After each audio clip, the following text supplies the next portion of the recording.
जी। IMF का और हमारी हुकूमत के दरमियान टैक्स का सबसे बड़ा मसला चल रहा है। आईएमएफ कहता है कि आप 9,800 अरब रुपए का टैक्स हदफ रखते, हमने कहा मजीद टैक्स नहीं लगा सकते।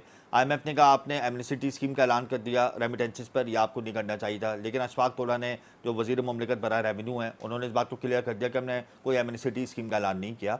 लेकिन उन्होंने साथ में हुकूमत ने यह भी कहा, असेंबली के अंदर भी कहा, वज़ीर आज़म ने भी कहा कि तकरीबन 950 अरब रुपए, 1000 अरब रुपए का मुख्तलिफ सेक्टर्स में टैक्स चोरी भी हो रहा है।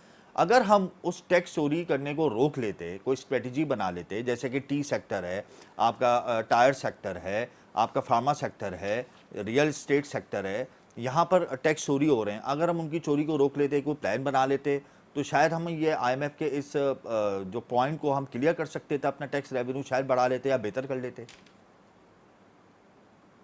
देखिए, सबसे बड़ा जो इस बजट में जो मुझे एक बहुत बड़ा फ्लॉ, अगर आप इसको कहें वर्ड, तो मेरे ख्याल से सही होगा कि हमने जो वो लोग जो इस हमारे टैक्स के बेस में नहीं है, उनको नए बेस में लाने की कोशिश ही नहीं की। जो जी। आपका पूरा ट्रेड सेक्टर है, रिटेल सेक्टर जो है, वो आपके टैक्स में कोई भी कंट्रीब्यूशन नहीं करता, बड़ी मामूली सी कंट्रीब्यूशन है। इसी तरीके से होलसेल सेक्टर है, बड़ी मामूली सी जी, कंट्रीब्यूशन है। एग्रीकल्चरल सेक्टर जो है, जिस पे हम पूरा इन्हिसार करते हैं, जो 20% हमारी जीडीपी का हिस्सा है, जो अलबत्ता वो सूबाई टैक्स लगता है उस पे, लेकिन सूबाई टैक्स भी ना होने के बराबर है। तो ठीक, हमारा 40%, 20% रिटेल सेक्टर और 20% जो है एग्रीकल्चर सेक्टर, ये सही। टैक्स के बिल्कुल एम्बिट से बाहर है। तो बिल्कुल। मसला ये है कि जब तक इनको नहीं लाएंगे आप टैक्स के सिस्टम में, और इनसे टैक्स वसूल नहीं किया जाएगा, जी, तब तक आप कब तक इन्हिसार करेंगे अपने 35 लाख या 38 लाख लोगों पे।